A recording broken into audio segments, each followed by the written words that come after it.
Okay, we're live. We're very excited this afternoon to have Mike Nappa with us today. Mike has got a very interesting story. He's done a lot of different things in media. He's written a recent book on the grieving soul. So we're going to talk about that today. He's lost his wife, and he's walked through that grief somewhat fairly recently. So Mike, welcome. We're excited to have you. Thank you. Thanks for having me on the show. So, how did you get started? You have an eclectic background. So how did all that come about? Because you've done some very interesting things. Oh, well, that's kind of fun. I started out as a youth pastor at a church in Southern California, a large church there. And while I was there, I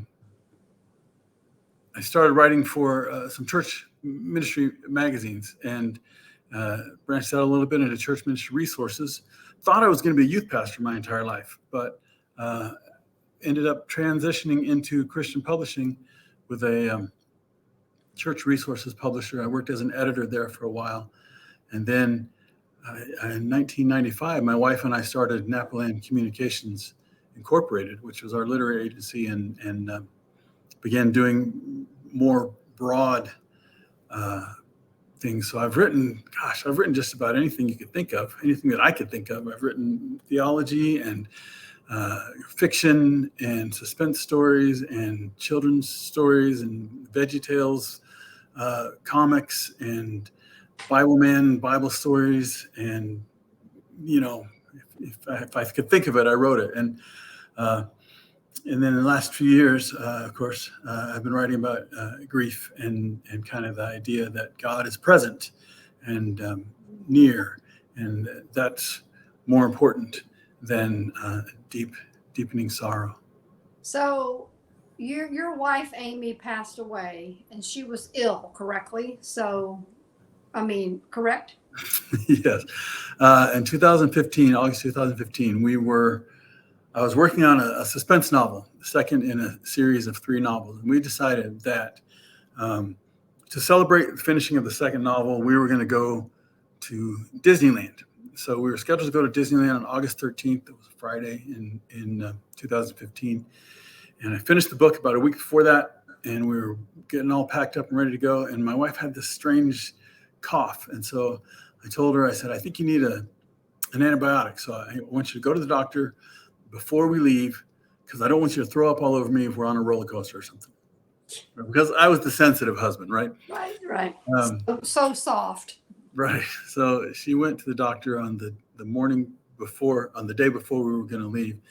And she went before work, and she went in there and she's chatting to the doctor, and they're like, well, we need to do some more tests. Let's go ahead and do an ultrasound while you're here and see what's in your lungs. And she was talking to the ultrasound technician. She said, look, I need to get this antibiotic today because I'm going to Disneyland tomorrow. And so we need to make sure we get this done today. And she's like, oh, don't worry. We'll get it for you. And, if there's anything serious, I wouldn't even let you go from the office. So it shouldn't be any problem. And then about 5-10 minutes later, the ultrasound technician said, I don't know how to tell you this, but I can't let you leave the office yet. Wow. And we found out then that she had cancer, and it had spread all through her abdomen, which was causing liquid to form, and that was what was causing her lungs Oh, goodness gracious. This is the personality of my wife. She didn't cry when they told her she had cancer. She cried when I told her we had to cancel the trip to Disneyland, because she was a huge Disney fan, and we'd been planning the trip for a long time. But the next 13 months, she went through all the things you're supposed to do, chemotherapy and all that stuff, and it just wasn't enough. And then she passed away in September of 2016. I'm so sorry. Thank you. There's really the 2 kinds of grief there, because there's the shock of the grief of the diagnosis, which I know many people have experienced that, and then the death of that. So you now write about grief because you walked through it. What was it that made you feel like you needed to share with other people about grief, because you learned what to do, what not to do? How do you address that with people? Because that's a very sensitive topic. Yeah.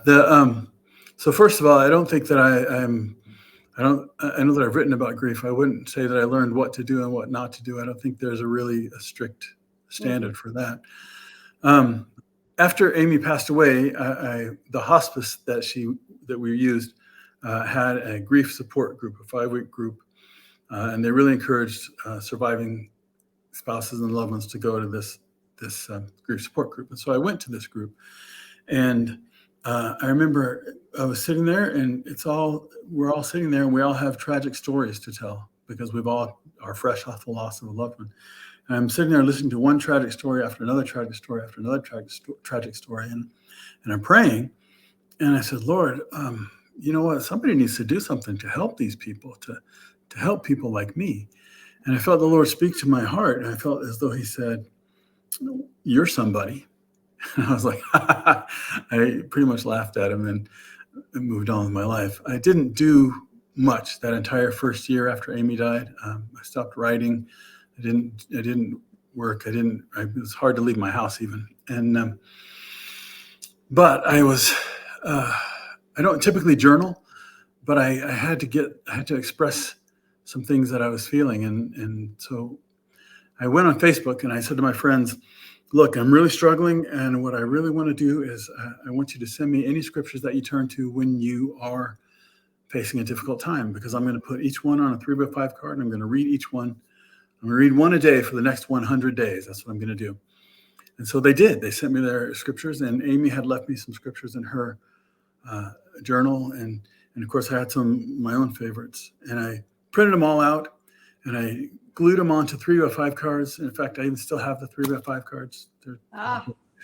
And I started reading one card a day, every day. And I would read it several times a day. I'd read it first thing when I got up in the morning. I'd read it when I started crying in the middle of the morning. I'd read it at lunch. I'd read it in the afternoon. I'd read it at night. I'd read it anytime I felt like I needed something. So I read it several times a day, and I would just do a new card every day. And about 9 months later, I realized I was supposed to stop after 100 days. And I hadn't. I had forgotten, because it become such a normal habit for me. During that time, during that first year after Amy passed away, I also started writing some prayers and journaling some thoughts in response to the scriptures that I was reading every day, just as a way to express myself to God. And near the end of that year, I was talking with someone else who had lost a loved one, and just the tragedy of it struck me. And I said to the Lord, somebody needs to do something about this. Somebody needs to help people like this. And I heard the Lord say almost immediately, "You're somebody." Yeah. So finally, I took those scriptures, and I took those journal things that I've been writing, and I organized them, and I curated them, and I made them into a manuscript that I thought would be a helpful book. And I looked at it, and this was now the end of 2017. And I looked at it, and I thought, I think this will help people. I'm just not ready to do anything with this. I don't want to deal with all the publishing business of this. Yeah. So I put it into my files, and I actually forgot about it for 5 years. Oh, that's a long time. I know, right? And then last year, I had another friend who passed away, Neil, and I was watching his wife and his daughters just grieve. And I was praying about it. And I said, Lord, you think I would learn, Beth, right? You think I would learn. But I said, Lord, somebody needs to do something to help these people. And I bet I know what you heard. You're somebody. That's exactly what I heard. You're somebody. So I finally went back and I pulled it out of mothballs, I guess, last year, and took it and began to send it out. And Zondervan Gift were generous enough to publish it this year. So I'm gonna divert here just a minute because of what you said, and then we'll come back to the topic, because I want to talk about how your faith was affected, because I'm sure you both prayed that she would survive. Mm-hmm. You said, 3 times that you prayed and God said, "You're somebody," and you the result, the preemptive statement to that was, God, somebody ought to do something about that. So being a person who believes in purpose, and God has a purpose for everyone. And that's what I typically write about. I think a lot of people are looking at the world today saying, God, somebody needs to do something about this. But I think what you're saying and what I believe too is that we're all somebody, right? I mean, aren't we all called to step up right now and do something to help whatever it is we see that's so broken? I suppose so. I think you have to really spend some time, because if we try to fix every problem, we'll fix nothing, right? There's so many problems out there. I think we have to wait. We have to discover what it is that God has given us passion about, given us care about. And then I think we just need to ask, well, all right, if you want somebody, here I am. Yeah. How can I be helpful? Yeah. And it's generally going to be something you've walked. You're rarely going to help someone with something you haven't walked through. But what you have walked through, God will bring people beside you to say, hey, I made it, and you'll make it too, right? I mean, sometimes it's just simply what you've been through to help someone else get through to the other side as well. Yeah, I haven't thought that deeply about it, Beth. So I can't really say with the definition, with the definitive answer to that. I would just have to say that when God speaks, He's very patient, and But he let me wait 5 years, right?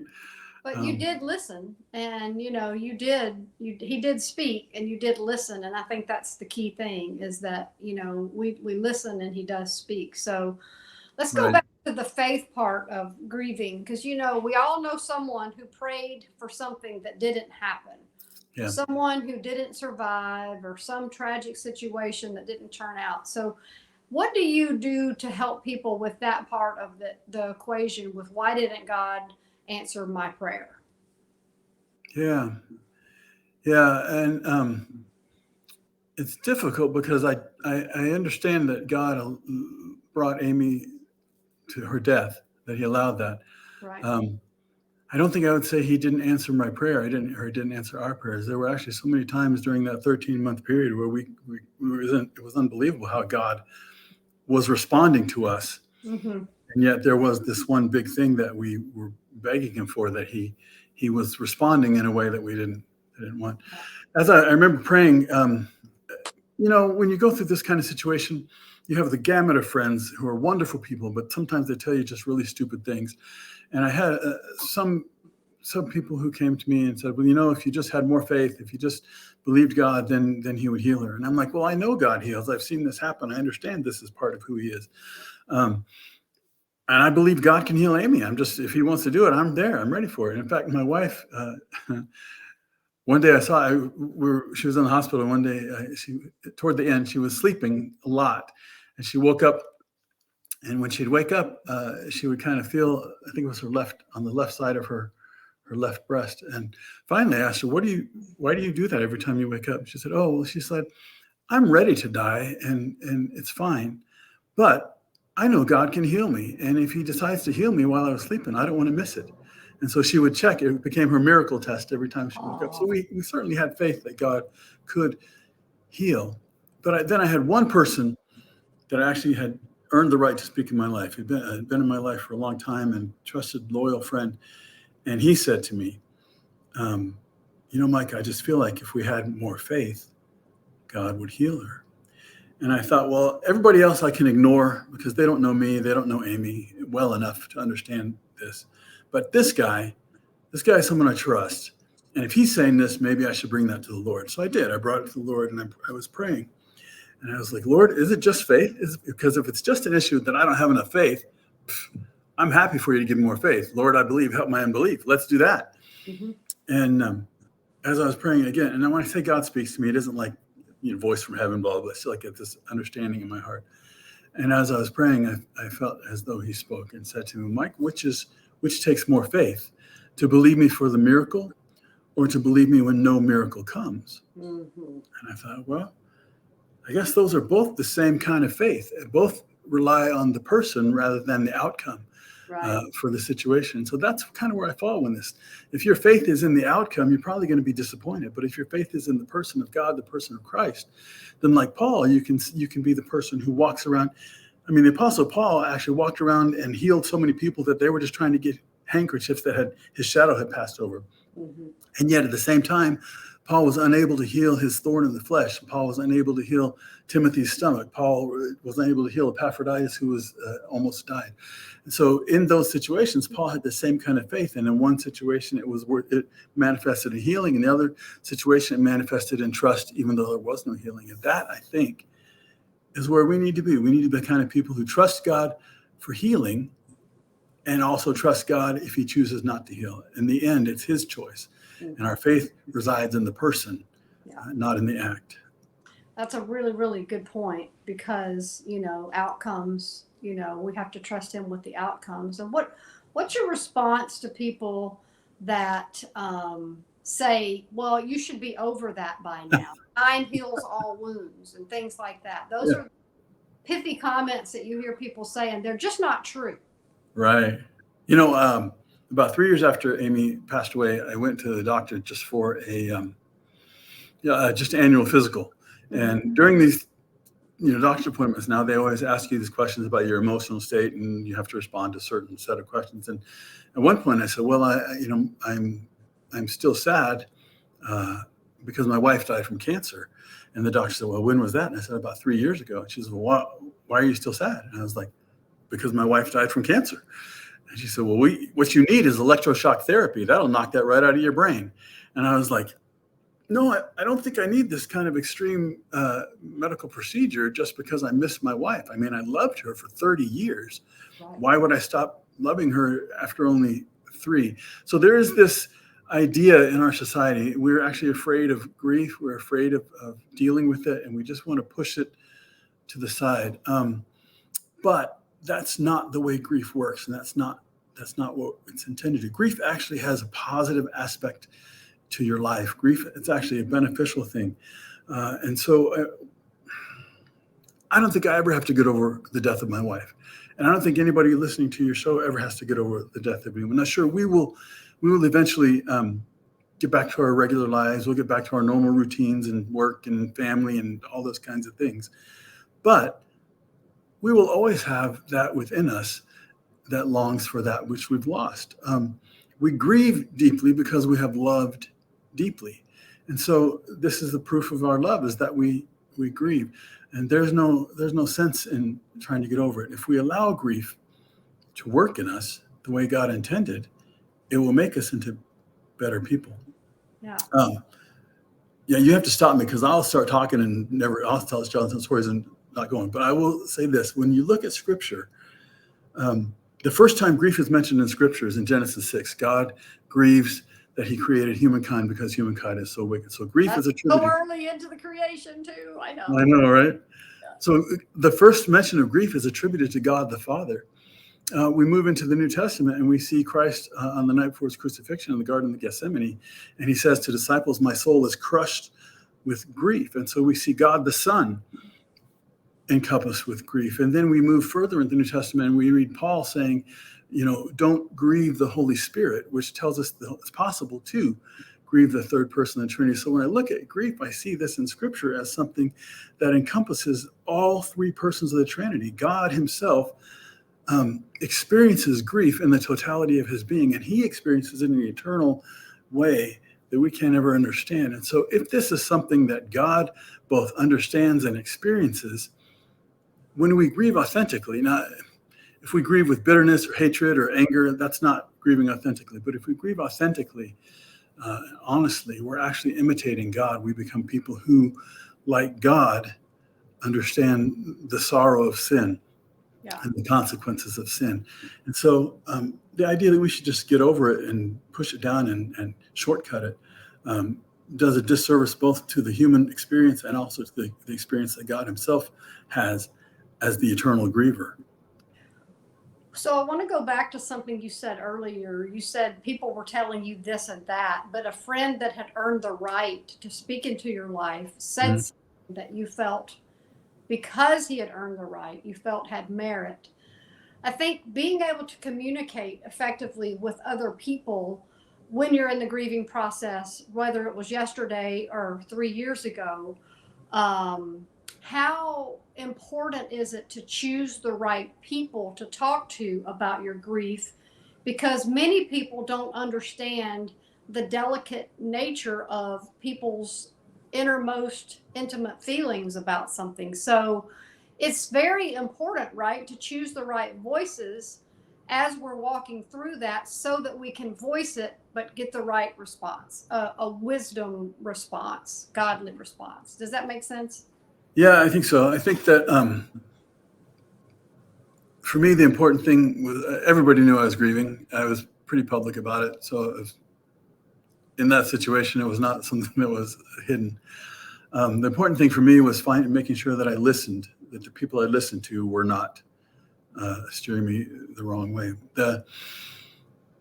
In those moments of desperation, when you find no outlet for your grief and you find no solution to your situation, it is easy to listen to any voice that comes up with a potential hope, a potential possibility, potential.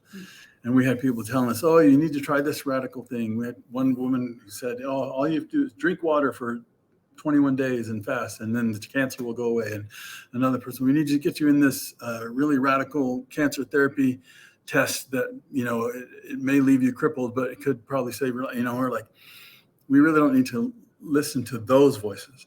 Right. And so in these situations, for me at least, and I can speak only for myself, obviously I didn't lash out at anybody who told me anything. I certainly wanted to hear whatever anybody wanted to say, but the people that I listened to were the people who had earned the right to speak. And those are the people who have been in your life long enough that you trust them, long enough that they know you and they understand you. And you know what? They don't really want to fix you. Mm-hmm. They just want to help you. And there's a difference. A lot of people want to fix you. They want to fix whatever your problem is, like the lady who told me I needed electroshock therapy because I missed my wife. But I didn't need fixing. I just needed some help. Sometimes the best thing to say is nothing. It's just be there with the person. Yep. Or maybe absolutely. Have dinner without talking about the loss of your wife at all, just being with someone. Yep. Or even just talking about it without judgment, without being told, well, you shouldn't feel this, or you probably should feel that. Yeah. I have a friend, Eddie, who after Amy died, my nature, I'm a writer, so my nature is a little bit introverted anyway. And after Amy died, I just wanted to sit in my house. And my son was good. My son has grown with kids of his own, and he was good about getting me out of the house. But my friend Eddie, he called me one day and he said, look, here's the deal. I'm not going to just let you sit and rot away in your house. So what we're going to do is every month we're going to go see a movie, and I'm just going to pick you up and we're going to go. And I was like, okay, I like movies, I guess. And so we started going to the movies once a month, and he would pick me up and we'd go to whatever looked interesting that month, and we'd do that.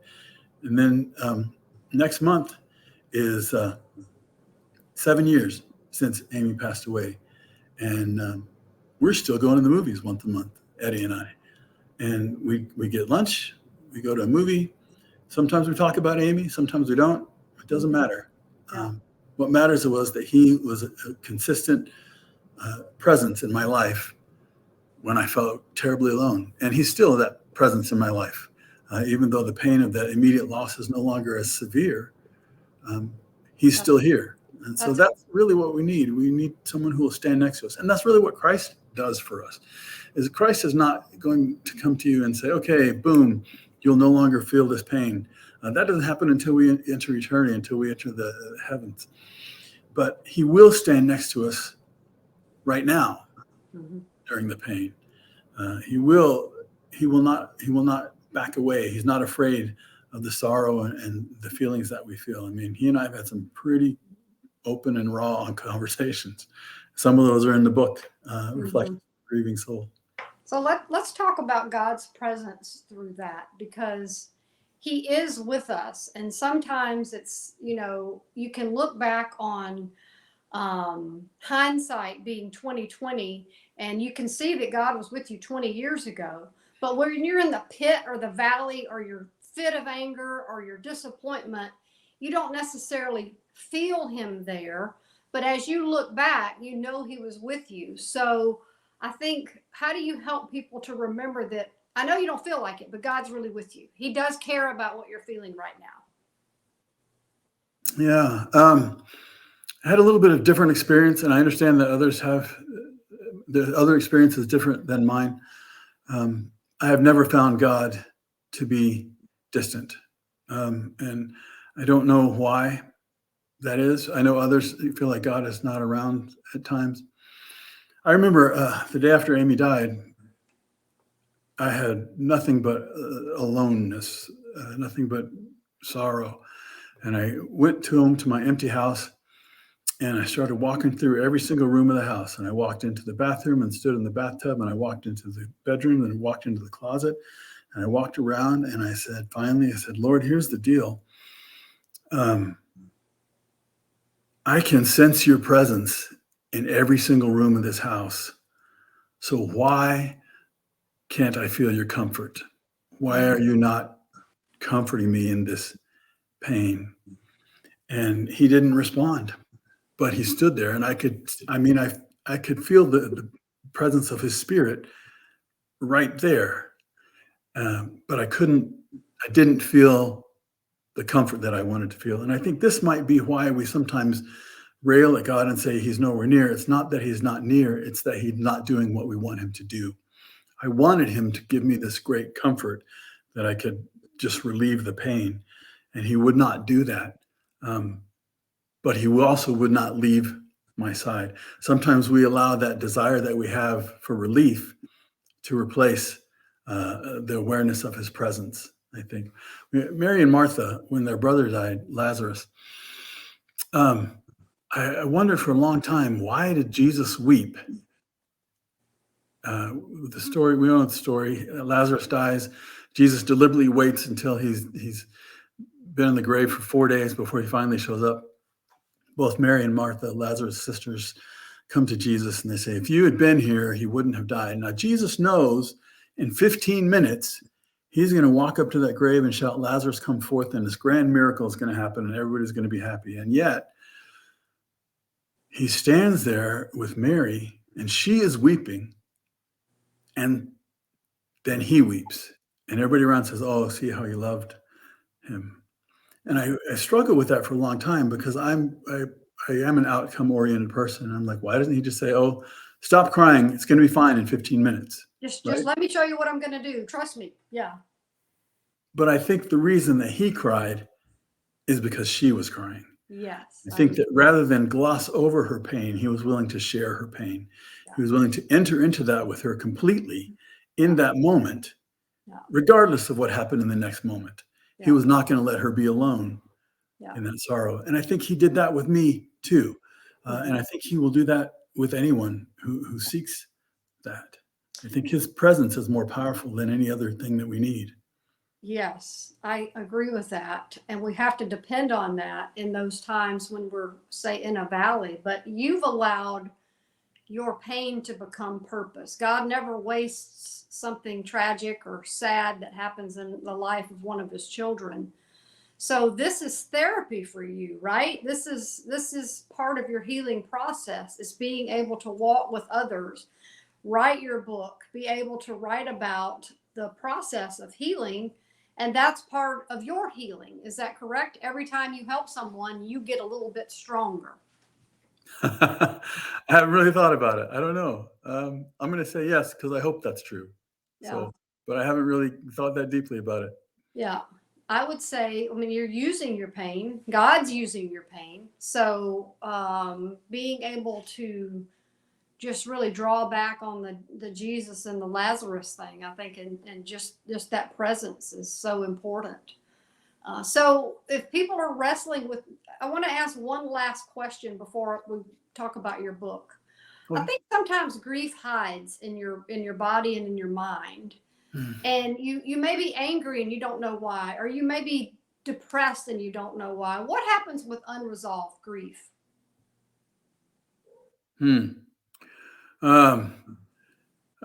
It's really hurtful. It really causes, it's a seed that's bitter. And which is part of the reason why this whole book, people ask me about this book and they say, oh, are you going to help people, 6 steps to get over grief or 29 prayers to pray through that grieving process and all this stuff? I'm like, no, this book is not about that at all. This book is about helping people to grieve well. Yeah. Because you're right. If you short circuit grief, if you push it down, if you hide it, if you shame it, any of that kind of thing, it becomes something that shows itself regardless of whether you want it to, and it will show itself in ways that are not healthy. It will show itself in anger towards yourself or toward others, in guilt and blame. It'll show itself in hurt and bitterness and things like this. And those seeds, once planted in the heart, they grow. They grow like weeds, and they grow over time. And if you allow that kind of grief to fester as bitterness and guilt for years, the thing that has become inside your soul is really hampering you and hurting you. If you will allow yourself to grieve openly, and to grieve authentically, and to grieve well, then you can bring that all entirely to Jesus and just say, here, this is what I'm feeling. This is where the problem is. And this is your situation to deal with. And that actually brings healing. And that plants inside you seeds of gratefulness. It plants inside you seeds of peace and grace. And when those things grow, they help you to become actually a better person, a more satisfied person, and someone who can. So it's being honest with God first, because you have to. I mean, he knows anyway. So we just pour our hearts out towards him. And then, I like to say, put it all on the table and then start picking up the pieces and putting the puzzle together, where he can then help reassemble your attitudes and your perspectives so that you can grow through it and you can honestly walk through it. So I think that's what you. Yeah. My wife used to tell me when she was dying, she would say to me, Mike, if you're going to get through this, you have to go through it. She's like, so don't waste time trying to get to the end. Instead, spend your focus going through it. Yeah. I don't think she realized it would be a lifelong thing, but that's true, though. If we can go through it, we will get through it. Yeah. But if we can't go through it. Yeah. Yeah. And so if people order your book, what can they expect? Well, it is, there are 100 scriptures that I found helpful during that time when I was reading a card every day. Promises and pains and things that scripture teaches and shows us about the real life experience. And then there are 40 of my own reflections, prayers mostly that I prayed to God and articulated on paper. And then there are some little prayers you can pray for yourself at the end of each reflection. I also included, just because I wanted to, when Amy was dying, I wrote a letter to her, and I had intended to read it to her before she died, and I kept postponing it, and then she slipped into a coma during that last week of her life, and I realized I didn't have time, and so I read it to her while she was in the coma. I don't think she heard it, but it was things that she already knew anyway. But I included that in there, just kind of, I felt like it was helpful for me to say those things to her, and maybe it would be helpful if people thought about what they wanted to say to others. Yeah. So to get the book, you go to Nappa land. Is that where you want to send people? You can go to thegrievingsoul.com. Thegrievingsoul.com, and we'll put that in the comments. Yeah, thegrievingsoul.com. And it's a great gift book, because if you know someone who's grieving and you don't know what to say, then you can say it through someone who's really experienced in that topic. And I find that to be helpful.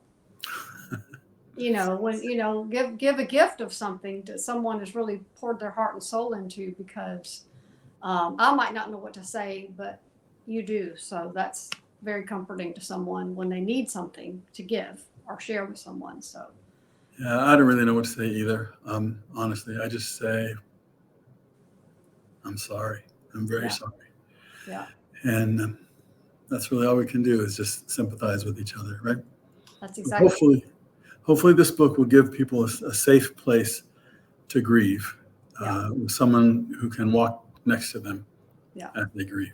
That's your way to walk through them as you share your scripture, your reflections, and that's good. And then they can reach out to you on that same website if they wanted to talk further. So. Yep, there's a contact page. It'll go right to me. Well, thank you so much for joining us. Thank you for the work that you're doing. I know it's a tough topic, but so many struggle with it, and it's always great to be able to offer resources and tools, and share your story. It's a powerful story. So thank you for sharing. Beth, I appreciate you just taking time with me today and telling your viewers about it. Okay. We'll come back and talk again soon. Have a great day. Thank you. Bye-bye.